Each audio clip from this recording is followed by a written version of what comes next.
Alright, now over the last quarter century of my life, I've had quite a few run-ins with the Grim Reaper. Whoopity-doo. I mean, I did make a cartoon about the time that I had to go to the emergency room after I cut my thumb to the bone with my mom's hatchet. What a rootin' tootin' time that was, I must say.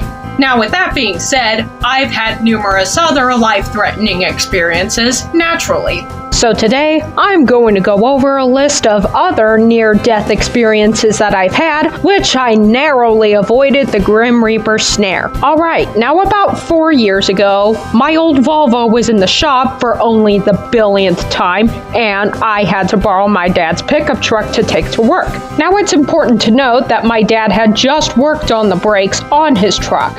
So anyway, on my way to work, I am nearing this shitty intersection while I'm on the highway. Now at this shitty corner on the intersection, if somebody blows either one of these stop signs, well guess what? An accident is bound to happen. So anyway, this one asshole, of course, blows the stop sign at the shitty corner of the intersection. Now in order to avoid T-boning this guy and fucking up his truck 6 different ways to Sunday, alongside my dad's truck, I slam on my brakes and then veer into the shoulder on the highway. Now of course only after that happened did I then think about how it would have been like if I just plowed into the dickhead who blew the stop sign at the intersection. Now I had the right of way and it would have made a better ending to the story. I know that was a very anticlimactic ending, but hey, we can't always get what we want now, can we? I didn't wreck, I cheated death.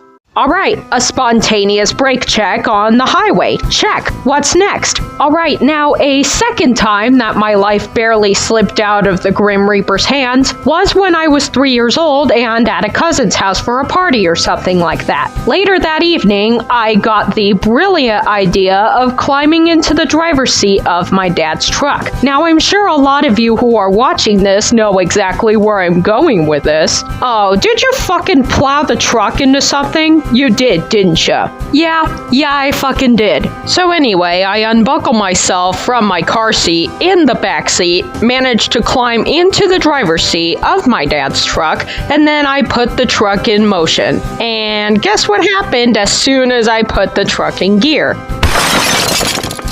That's right, I just fucking Tiger Woods'd my dad's pickup truck into my cousin's garage door. Now everybody flocks to the scene of the accident and then starts freaking the fuck out like Justin Bieber is in town. Now luckily, no one was hurt. Well, nobody except my cousin's garage door, that is. Now according to my parents' testimonial, I climbed back into the back seat and tried to buckle myself into my car seat. I mean, in my defense, my toddler brain couldn't fucking figure out how to buckle myself into that harnessed car seat for the life of me, but I did the best I could, alright? So anyway, my parents did in fact have to shell out $500 to repair my cousin's overhead garage door. So even though I did wreck, I also didn't die. Whoopity-doo. Alright, Tiger Woodsing my little ass into my cousin's garage door. Check. What's next?